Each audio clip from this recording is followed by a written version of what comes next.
you have also learned it over time. So was there any period in your life where you felt that stress or anxiety? My mom never put a fear into me. Right. I don't remember ever her telling me that, like, don't do this, otherwise this will happen. So there was no fear which she would It was caution not me, saying fear-based parenting. it was definitely not fear based. While in the submarine, did we have stressful instances? Technically, yes.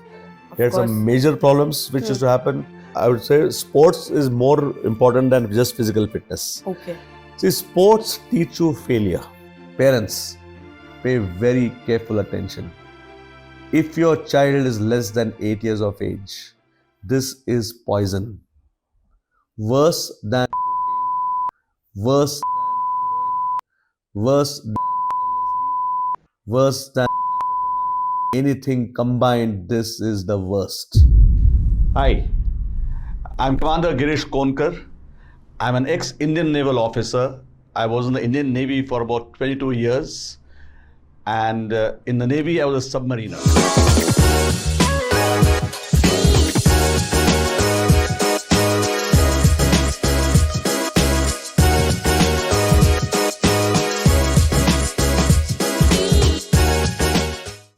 Welcome to another episode of the Commander's Compass.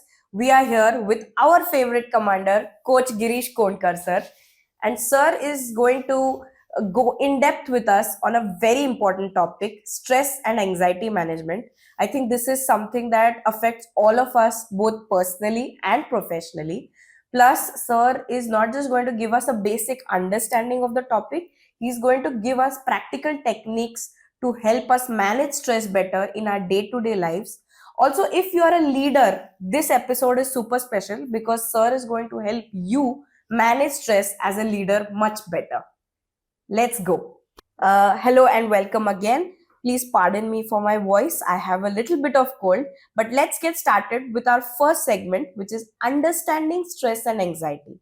So, first of all, I would like to understand what is stress and what is anxiety. How are they different from each other? Both are technically, I would say, similar in the meaning what the body undergoes. But to differentiate, stress would be short term, anxiety would be long term. Stress gets caused as a result of some trigger, something which I perceive in my immediate domain, and that causes a certain reactions in the body, which causes my body to go into a sort of a flap, and I don't know what to do, and that can be resulted in stress. Anxiety, on the other hand, there is no specific trigger that could be pointed out to, no physical trigger. It is more internal. It is more what we just perceive, and that could be dangerous. And that could be dangerous creates a various physiological change in the body, which could be long lasting. In the case of stress, the moment you remove that object from the scene, the stress disappears. For example, let's say somebody is afraid of a dog. That's a very common fear. And if a dog comes in the front of you, immediately you go into a stressed out mode. And the dog goes away, stress disappears instantly. Anxiety, on the other hand, would be even the dog is not there, but still the very mere thought that, okay, that a dog might come. What if the dog comes? Then what do I do? Or if I'm going to someone's place who has a dog. Yes, that itself will cause a lot of physical change in the body, and that results in anxiety. So this is, I would say, the most basic differentiators between the two. And sir, in regards to, you used a word trigger, right? So what are some common triggers in both personal life and professional life? Okay, so I'll take a little bit time to discuss this. In a sense, let's understand what triggers and how the body reacts to all that. Our brain, that is designed some couple of lakh year ago, maybe 1 lakh, 2 lakh year ago, it was designed for survival in a very hostile world. That's how the brain original design was, and it was meant to say that, okay, if you see a tiger, you must run. If you see a deer, you must hunt and kill it. You didn't have the luxury of time to decide, is this tiger hungry? Should I run, not run? Should I wait out? You saw a tiger, you couldn't fight it in those days. You know, a lakh year ago, you didn't have a bullet or a bow and arrow or a gun to shoot the tiger. You had to run. You had to flee from that place. So that you have to have instant action the body has to take. Likewise, if it's a deer which you have to kill, you have to be very fast to catch the deer and to kill the deer. Again, you have to kill it with probably stones and with some clubs or something like that. You don't have the luxury of time to do a lot of strategy and planning and all that stuff. That you have to have instant reaction. Otherwise, the deer will run away, and you and your family will go hungry. So it's a typical what we know as the fight or flight response. Now, what does that mean? The brain sees this object, sees a tiger. Now, today the tiger is gone. It's only in a zoo that you see a tiger. It could be replaced with any object, anything. It could be right from a cockroach to a lizard, to a fear of darkness, to a fear of exams, to a fear of unknown, to a fear of rejection, fear of heights, fear of water, fear of flying, fear of risk taking. Hundreds of fears are there. So every one of these things now all these things are sensed by our brain through the five senses. So you see something, you hear something, you taste, you smell something, you taste something, and you touch something. These five senses gather the information, send it instantly to the brain, and I'm now simplifying this to the absolute minimum so that people understand it absolutely. Those the scientific bent of mind can maybe do some Google, YouTube search to see what is the real science behind everything. But just to understand quickly, this information that we've got is sent now to the subconscious mind, which is the back called as the amygdala, hippocampus. You have heard of these terms in the brain, where it does only one thing. What I'm perceiving now, has this happened previously? And what did I do then that I'm alive today or surviving today? So it's a survival mechanism that the brain has designed 1 lakh years ago or more, still persists. That's how the brain is, and we still continue with that. Therefore, this survival mechanism, now the brain has to tell the body, saying this is a hostile world, this is a tiger or a deer, and you're going to take action. Now, what action does the body need to take? If it's a tiger, typically fears are, I would say, tiger oriented. That means if somebody is afraid of a snake, instantly the brain says in 50 milliseconds, that's the time it takes. That means chutki mein, the brain says, oh my God, this is dangerous. Take action. That means you have to run from this scene or fight with that, whatever that object is. Now to fight that, firstly the brain has to go into overdrive. The brain says, okay, I need to handle this situation. I have to find out what all I can do. For that, the most basic thing that the brain requires is oxygen. There are 100 billion neurons in the brain. There are the cells in the brain which do all the activities in the brain that the brain functions. They have to go into overdrive to handle the situation, which could be, like I said, tiger is gone. It could be just pure darkness. It could be just height. Could be the targets that leadership and professionals get. You got a project to be done, and will that project get done, not done? Right. The brain is, whether it's a tiger or a project, the body's reaction is identical, doesn't change. So now, brain requires oxygen. Where will you get the oxygen from? From the blood. Now this, it's a 3 kilogram brain that we've got. Compared to the body weight, which could be 70, 80 kilograms, it's minuscule. But this 3 kg of brain will require almost 20% of the oxygen. It's a massive requirement of oxygen that the body needs, the brain needs. Who will give this? The blood. Who will give the blood? The heart. So the brain releases certain chemicals. It will release something like adrenaline. It releases cortisol, release norepinephrine. So these chemicals are released which signal the various parts of the body saying, hey, there is danger, take action instantly. So this cortisol will now instruct the heart saying pump blood. The brain requires blood. Now when normally if our heart rate is going at 70 beats per minute, suddenly because you saw whatever that trigger was, it will start bumping tuck, tuck, tuck, tuck, tuck, at that rate. And your heart rate from a normal 70 could skyrocket to 150, 180, 200. Why? Because you saw a cockroach, or you thought of a dog in front of you, or your professional targets. Any of the triggers, right? That trigger causes. So first thing is the heart rate goes up phenomenally. Now the heart has to, it's only supplying the blood, it's just a pump. Now it has to also, that has to be oxygenated. So you need oxygen-rich blood.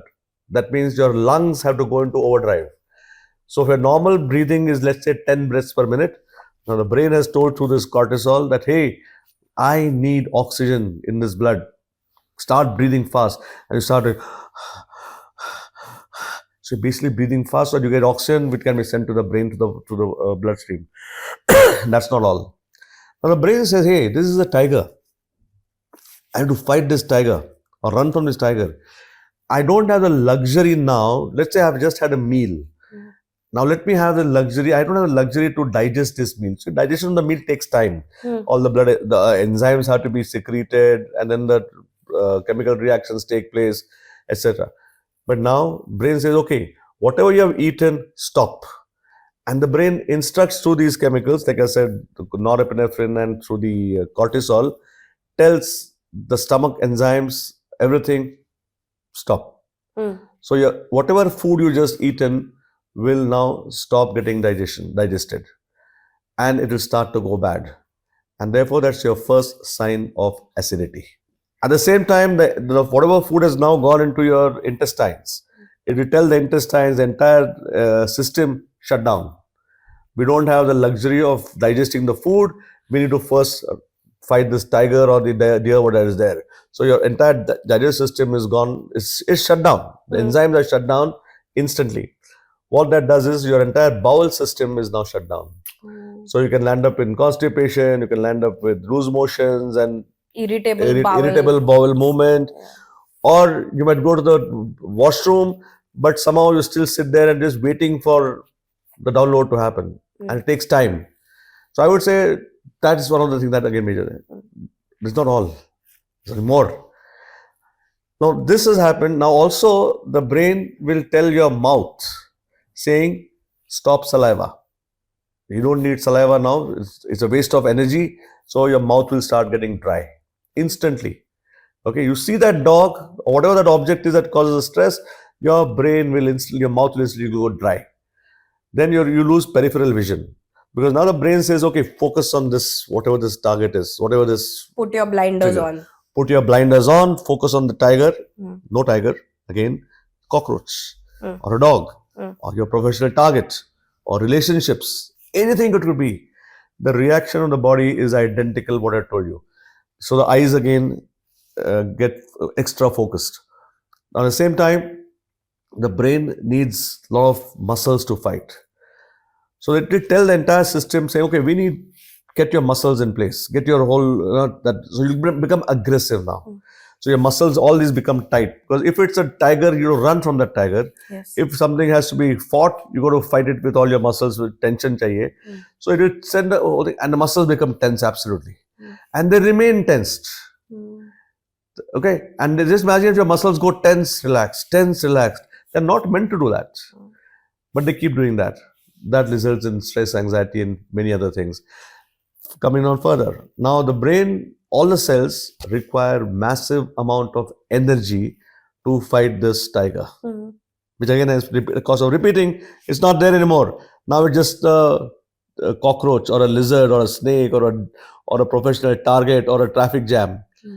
That instantly will now tell, saying, I need huge amount of energy to get the muscles to have tightened and to fight this tiger and or to run. Where will the energy come from? Through the bloodstream, where there's glycogen, which is there already in the bloodstream, but the cells do not take that glycogen from the blood unless they're instructed to, or there's a gate pass. And that gate pass is insulin. So the insulin secretions will spike.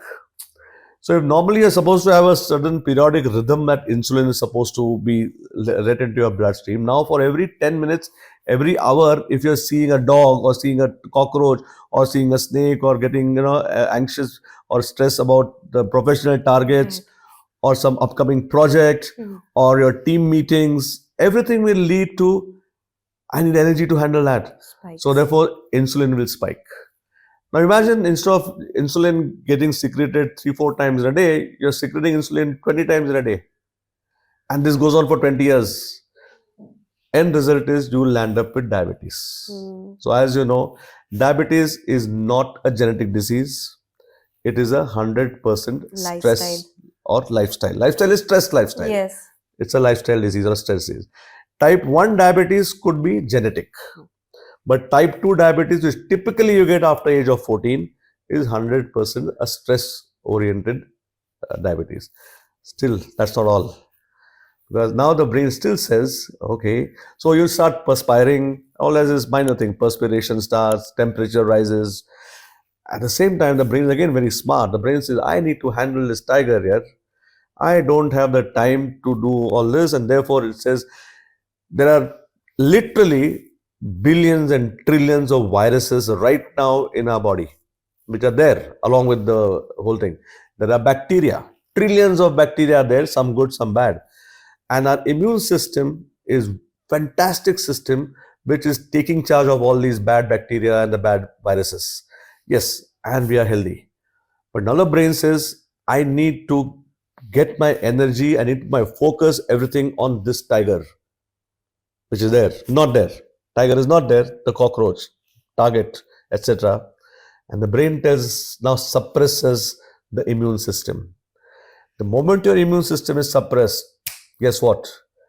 A change of weather and you'll get a cough and cold and fever instantly.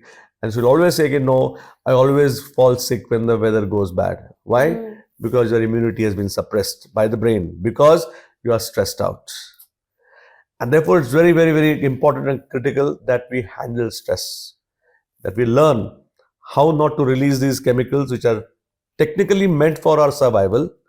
They're good chemicals, but unfortunately, if we use them too much in this way, they become bad chemicals. In fact, cortisol, the biggest of them all, which is responsible for our survival mechanism, is unfortunately now called as world health enemy, public health enemy number 1.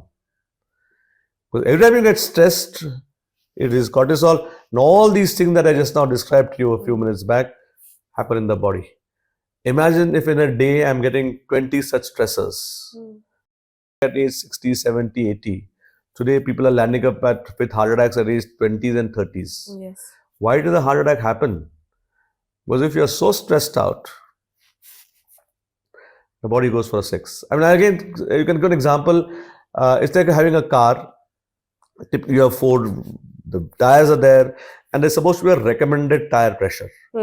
Typically, I would say 32 psi, pounds per square inch, is the tire pressure which is meant to be there, let's say, in the car. Let's say you maintain the tire pressure at 25 for whatever reasons. Will the car stop functioning? No. It will not stop functioning. It will work beautifully well even at 25, and you can still drive. You can say, see, I'm driving very well, no problems. It's so easy to drive a car even at 25. So what if the tire pressure is less? No problems. But a tire is designed, let's say, for about 60,000 kilometers of usage. Now you only think, how many kilometers do you think the tire will need replacement? Much earlier. Probably by 20,000 kilometers, by 30,000 kilometers, you will say, no, I had to replace my tire and it's worn out. Why? Because you had a less one. Suppose you still don't bother about it, and you're going on the highway, you're driving at, let's say, 90 kilometers per hour. Under normal circumstances, that tire was meant to last for 60,000 kilometers, driving at 90, no problems. The tire is good. But now, because you didn't look after it for so many years, kept it at 25, the tire is getting worn out much faster. And that is the time you will have one fine day a blowout. Whose fault is it? Driving at 90, the tire, your fault for not looking after the tire's PSI. So I would say, if you're getting stressed out of anything, it's very, very important to learn how to remove stress. Otherwise, in the future, you might end up with some severe problems. Today, you might have acidity. You say, okay, I got acidity, so I pop in a pill and I feel fine. That's fair enough. But if you're doing that for 10, 15 years, the body is going to give up at some time, and not at 70 and 80. Careful. I think you've opened our eyes to how stress and anxiety are affecting both our physical and mental well-being. Because I think we have a very limited understanding of what stress or anxiety does. And we'll continue to use this metaphorical tiger as we progress in this conversation. Sir, one question that comes to mind when you were, explaining the process. Now, none of us are born with the understanding of stress or anxiety. You have also learned it over time. So was there any period in your life where you felt that stress or anxiety and you've overcome it, and now you've gathered this vast knowledge for it? For some reason, I don't remember getting afraid of anything. Hmm.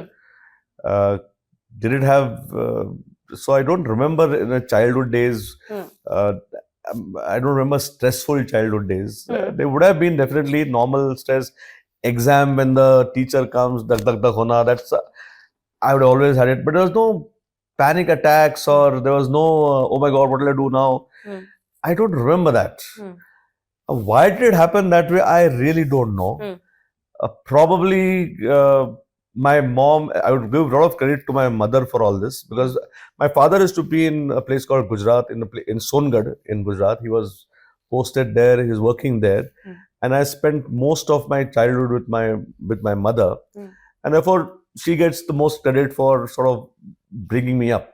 Hmm. And I'm an only child. Hmm. I don't have a brother or sister. Hmm. But I was never so protected. Hmm. She would encourage me to do what you want types. And I'm sure I did some great things. I did some stupid stuff. I failed in many places.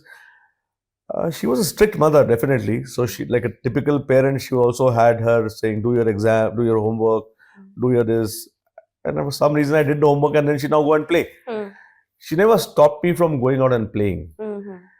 Was that one of the reasons that I'm not that I'm able to overcome stress? I think now, yes. Yes. Having learned all these things over the last Hmm. couple of years, that you have an outlet to give out whatever frustrations might be there. So you're studying, let's say, for 1 hour, 2 hour, the brain can get dull, and then you go out and play some games, and all that whatever stress may have been building up, it literally gets released. Right. And you feel fantastic. Hmm.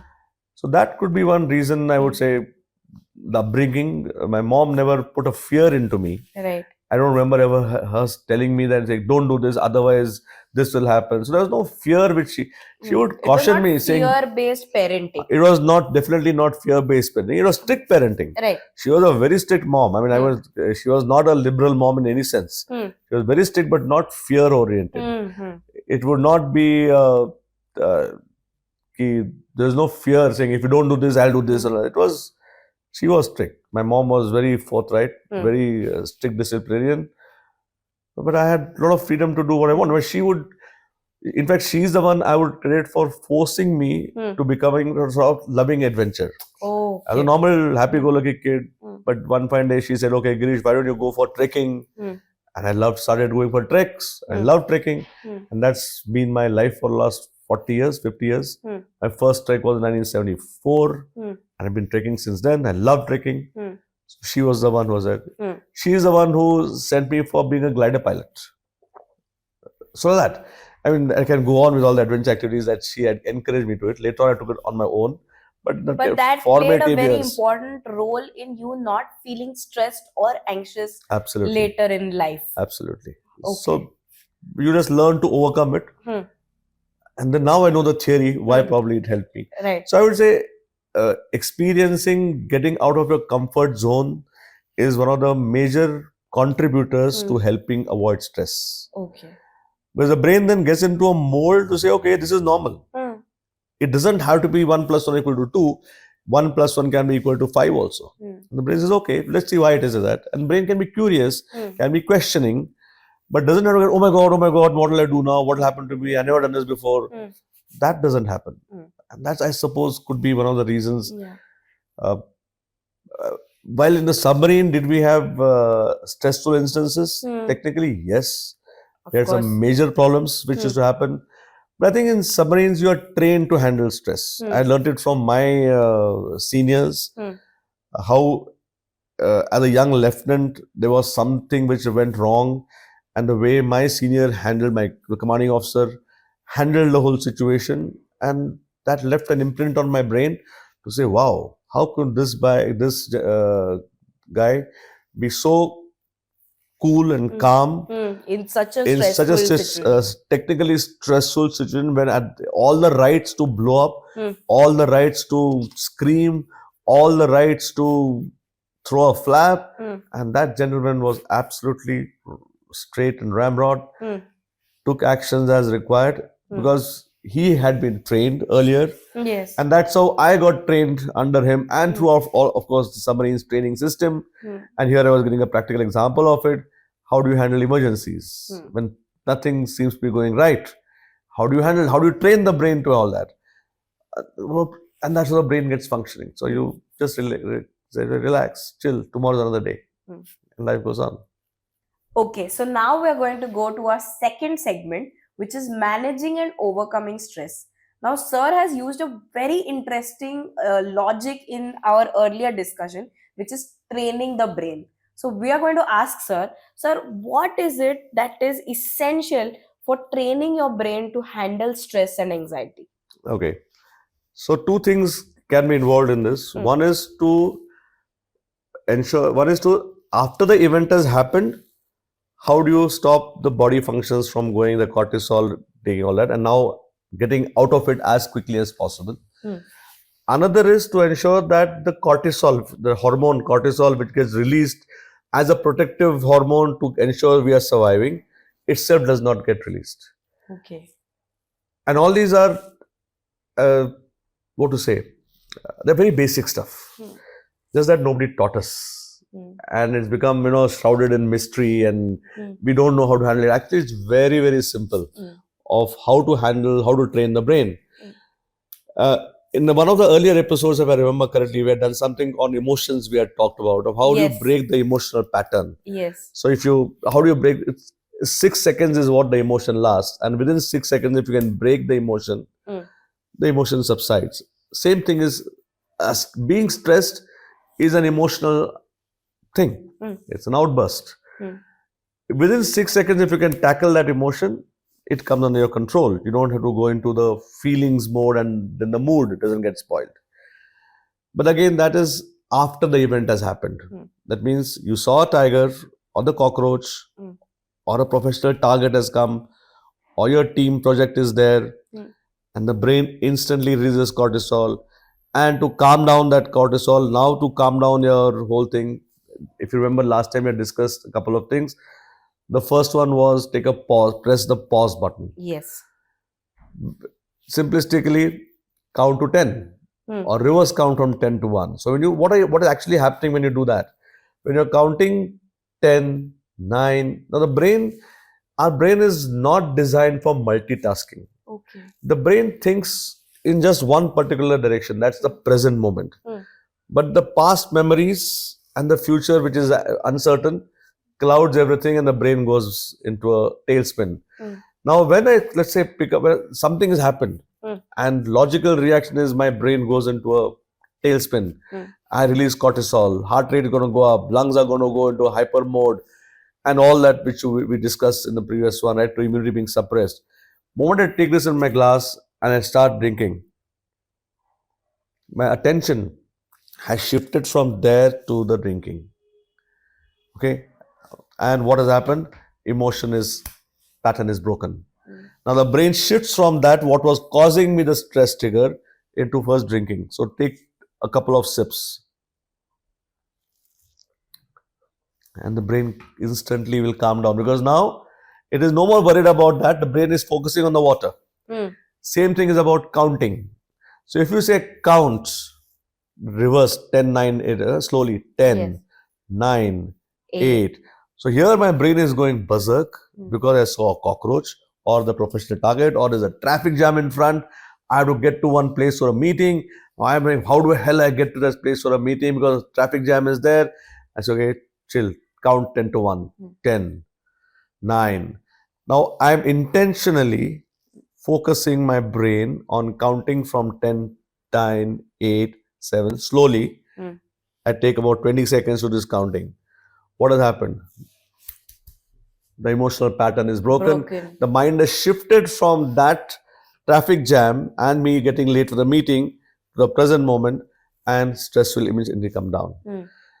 So we talked about counting, reverse counting, drinking water. Drinking Second is water. take deep breaths. Mm. Again, intentional deep breathing. Mm.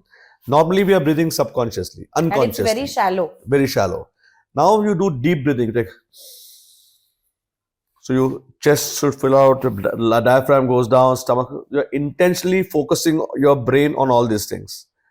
Take 10 deep breaths, cortisol is stopped, body comes to normal, and now the conscious brain can say, okay, now what do I do? What are the options in front of me? So one more thing that one must remember is there is, for every situation, there is multiple choices that you have. The conscious brain can do all that thinking. Do I really need to get into a bad mood? The conscious brain says, no, you can do nothing about this traffic jam, let's say. Oh, traffic jam to hai.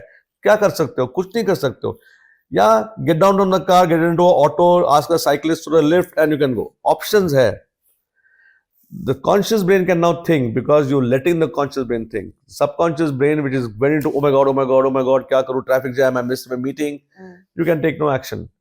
No, you take a sip of water, the brain says, okay, what can I do now? You say, okay, call that person up. So you call that person saying, okay, sorry, yaar, I've got stuck in a traffic jam. I'm going to be half an hour late. Is it okay? That person may say it's not okay, but I can do nothing about it. Or I can say, okay, I'm getting late, but I'm going to try and get a lift by getting an auto, I'll leave my car behind, take an auto, or run to the place if it's possible. Options are available if I let the think of the options. So that's one thing. So these are three things we talked about. Count, reverse count slowly, 10 to 1. Drink a couple of sips of water consciously, not gut. No, slow and steady. Third one is deep breathing. Yes. All these three are after the event has happened. That means after the cortisol is released. What should I do that the cortisol itself is not released? That itself becomes a slightly bigger topic, which we can do a full session on that someday. How do I train the brain not to release cortisol only? Sir, I'm going to pause you here. If you want sir to go in depth on this, that how do I stop cortisol from releasing in the first place, please let us know in the comments below so that we can do a full video on that as well. Yes, and it will be a full video because it cannot be done in 2 minutes. Yes. It will really, we have to. That would be a life altering video. So Absolutely. we definitely need your response on that. Yes. Okay, sir, as we're talking about, all the symptoms that are showing on the body and how they affect in the long term. So training, like you said, these are some basic steps we can do. So what about physical fitness and how does it affect these emotions? So physical fitness and best is sports. Hmm. I would say sports is more important than just physical fitness. Okay. See, sports teach you failure, teach you how to handle failure. Because in sports, typically one team or one person has to win, one person has to lose. Yes. That's how the nature of sports is. It's a competitive sport. So I'm not saying you come first in your class or in your state or in your country or in Olympics. I'm not talking of that level. Even at the school level, 4th standard, 5th standard, 3rd standard, when you play sports at that age especially, the brain is getting feedback constantly to say it's okay to fail, Right. that it's okay to lose. Once you lose, analyze, why did I lose? If tomorrow I got to win, what should I do so that I can become a better player, a better sportsman? And the brain does that. It's a very beautiful piece of machinery that God has designed. So on its own, the brain, once you're challenging it, saying, okay, tomorrow I want to win, the brain will start saying, okay, do this, do that, improve your style, improve your fitness, improve your whatever stroke play, and you start getting better. And you will, biggest thing that sports teaches is being humble, accepting failure. And if somebody wins, you see, you always go and after that, Sportsman spirit. Sportsman spirit, what is called. As you shake hands saying, well played, yeah, fantastic game you played. You learn that when you are age 4, 5, 6, 7, 8. And once you learn that, that becomes your life learning. Yes. It's very difficult to learn later on. If you learn it at that age, it's phenomenal. That's the best way to learn. And active sports are very, very critical. And I would literally, with what do you say, emphasize here for especially for all the parents. Right. Just give me a phone, yeah. Give me a phone. Any phone. Yeah. This piece of equipment, parents, pay very careful attention. If your child is less than 8 years of age, this is poison. Worse than heroin, worse than LSD, worse than anything combined. This is the worst. You are literally frying the child's brain. Because the children do not have a conscious brain, they live subconsciously. They take this as gospel truth. If you are in the habit of giving them a phone to say, okay, play so that I can do something and the child you doesn't eat. disturb me, Or you eat. or while eating, Yeah. you are giving this, the brain of the child is literally always fixated on this, and the brain says, unless I have this, I'll not eat. Yes. And then the child becomes 13, 14 years of age. That child cannot survive with this. See, I've not heard of many children or even adults committing suicide or committing murder of their parents because of cocaine or heroin. The life is gone, but they don't commit murder. But for this, they murder their parents. Just imagine how bad this thing is. And this is the highest form of stress I think that today's children are going through. Yes.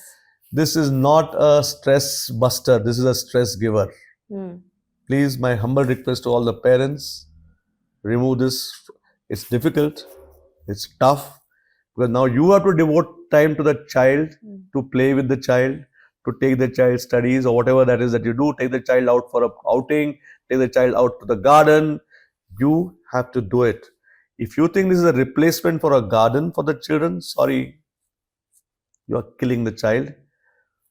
If not the child killing you when he becomes an adult. Careful. Sir, one last point before we move on to our next segment is how important the role of self-awareness when it comes to dealing with stress or anxiety. Yeah. So self-awareness firstly will start only probably after about 12 years of age.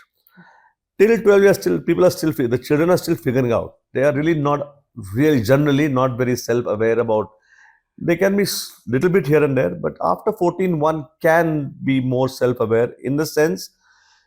One statement I'm going to use here, which is originally given by Stephen Covey, that life is full of choices, and it's I who decide which choice to make. That means in any given situation, the thing is I have a choice which I make. So two words that come to here, one is reactive and one is response. So the biggest difference in these two words, that is being reactive, means I am not self-aware. Being ability to respond to a situation, that means I've got self-awareness. Okay. In simplistic term again, see a tiger, if it is hungry, will kill. The tiger simply does not have the ability, the capability, nor the potential to say, आज मैं उपवास करता हूँ, मैं कल खाऊंगा. If it is hungry, it will kill and eat. You and me can take a choice. कि आज नहीं खाता हूँ मैं, आज उपवास करता हूँ. That's a huge luxury that you and me have got. And also the example of a snake. A snake, if you disturb it, will turn around and bite you. The snake simply does not have the ability, nor the potential, nor the capacity, nor the capability to say, आज मैं तेरे को बख्श दे रहा हूँ, दोबारा फिर से मत करना. I'm warning you just. I'm warning you. The snake does not have the ability. That ability is only with you and me. And that is called as ability to respond to a situation. And that is self-awareness. Given the situation, we know that the situation itself is beyond our ability, our control. In this situation, what response should I give? That is awareness. Because depending on that response that you choose to give, will depend the outcome. So a simple equation is to be made of this. It is S plus R is equal to O, where S is the situation, which is generally beyond our control. Right. R, typically people say reaction. That's what we are. No, R is the response that I choose to give in the situation. Out of 10 choices that they may be there, I chose this one. Could be wrong. But based on that choice, which is the response, which is based on your self-awareness, will decide the outcome. So the outcome to any situation is dependent on whom? On me, based on my self-awareness, because based on that self-awareness, I will make the appropriate choices. Probably the choice is right and I get a good outcome from it. But choices can go wrong. You know what happens when choices goes wrong? Inverted commas. Leaders will put their hand up and say, sorry, I chose wrong. Inverted commas. What the typical manager start doing? They find someone to blame. Whom to blame. So whatever I am after 12, 14 years of age is because of the choices that I make, not my parents. Till 14, 16, or let's say till adulthood, till 18, my parents will heavily decide my choices. Right. They govern me, they tell me what to do, what's more, generally it's always the right thing, saying this is right, this is wrong. They give us all the education, the value system, they give it to all. After 18, whatever you do is based on your self-awareness. Always your choice. And when it goes wrong, say I chose wrong. When it goes right, say yeah, great. And generally we do right choices. So that's about self-awareness. As promised, we are in the segment that is particularly interesting for leaders and young professionals, because we are going to be talking about leadership and stress management. So, leaders face a lot more stress in life. First of all, I want to know, is there anything like healthy stress that will improve your performance, or is all stress bad? Technically, all stress is bad. As we just described, when you get the stress, whole lot of physical. What people confuse of healthy stress is that you want to do something. So you say, I need to perform some task, I need to Right. achieve some goals, and You therefore have a that target causes to achieve. target to achieve, and that causes stress. The idea is to achieve something target, you need various hormones to act. Moment you say stress, you are releasing cortisol. Not good. Okay. You need to have dopamine, you need to have serotonin, you need to have oxytocin, you need to have endorphin. So all these are healthy hormones which we must have in the pursuit of our goals. Okay. So when a leader takes goals into picture, these hormones must kick in. That could be called as healthy stress. Okay. Could be. Could be. But in my lexicon, I feel stress means you're raising cortisol, which is on the long term not recommended. Okay. So leaders must learn how to control your cortisol. But yes, these other hormones which could be called as good hormones. They get released, and that propels into action, and that develops into passion. A person who is passionate, who's filled with passion of doing something, that person will never be stressed. He or she will always be willing to put in the hard work required, whatever is required to get the job done, and not get stressed about it. If I'm not passionate about that job, if I'm not wanting to do that job, and I start doing it, then I'm releasing cortisol, because then the whole thing goes, that's not good. Yeah, but I have to do it. But I do it. So it's better to do it with all these healthy hormones, and you'll achieve great work-life balance also. You'll find life is great. You'll find fantastic. Zindagi ka maza aata hai. Yeah. Like I always love to say this, zindagi na milegi dobara. Enjoy life fully. And to do that, you don't need stress. Be chilled. When required, take a deep breath. Have a nice bright smile on your face. When you have a bright smile, you'll find stress also comes down. Fake a smile if you want. You'll find stress comes down. As leaders, it's good to have a smiling face. A leader does not have to have always a stern face, and no, not required. Smile, yeah. Okay, so force yourself to smile if required. Laugh a lot. Laughter is the best medicine. It will reduce your stress dramatically, and you will perform the task much more better. Whether it's team task, whether it's your personal task, you will find it is much better if you laugh. Laugh, and that's about stress. So leaders don't take stress. Be stress-free. Love life, enjoy life, have fun. I think this is a whole new dimension, even for leaders, because we are programmed or we are conditioned to think that leaders are people who have great amount of stress, but they are handling it, and you have given us the exact opposite advice, that we don't need to have stress, Absolutely. we can perform without stress. So I think that is a big takeaway for everyone. So I'd like to touch upon a recent topic here, where the chairman of Larsen and Toubro made a comment that if possible, he would have even had 90-hour work weeks, and people don't need to be at home staring at their wife so much. So what do you have to say, and how do you think that kind of that quantity of work would affect somebody's stress or mental well-being? Okay, first thing is, since this video is going to be public, Hmm. I'm going to be using very toned down language. Okay? Hmm.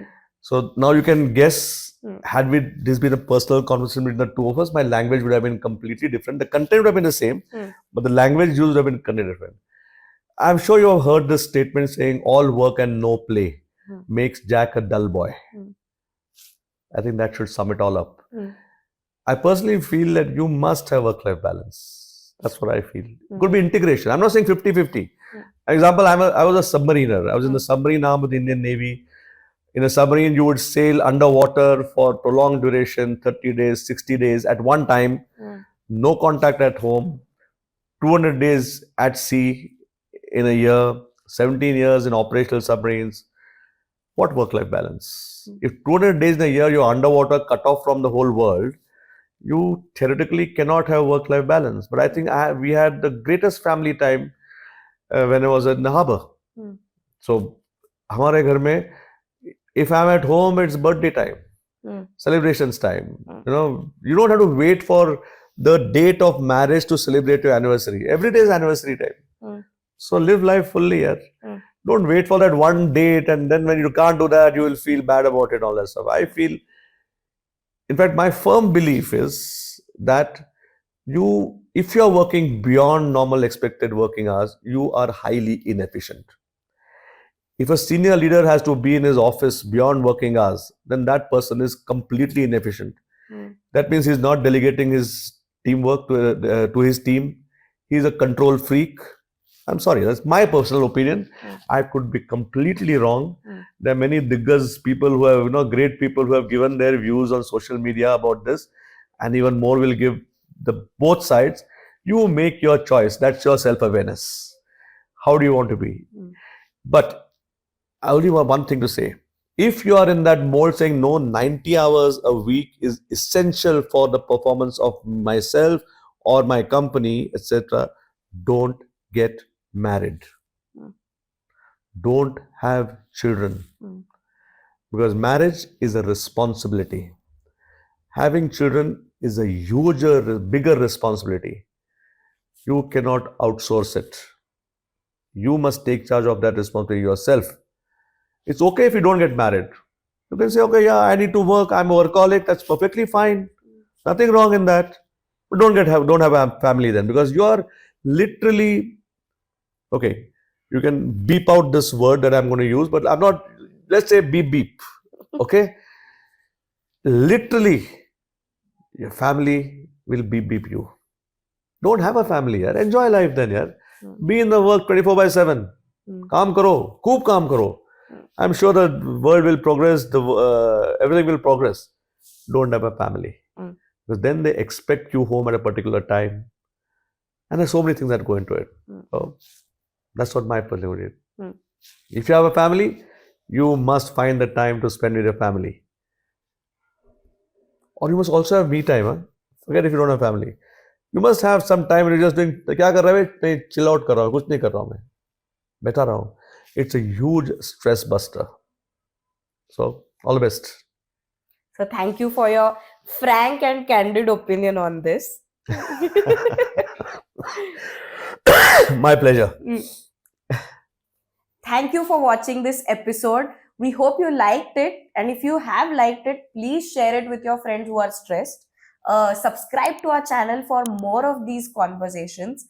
Most importantly, leave a comment if you want that full video on how not to get stressed in the first place. Thank you, guys. Thank you for watching. It's been a pleasure. And like I always say, Zindagi na milegi dobara. Enjoy every moment. Bye.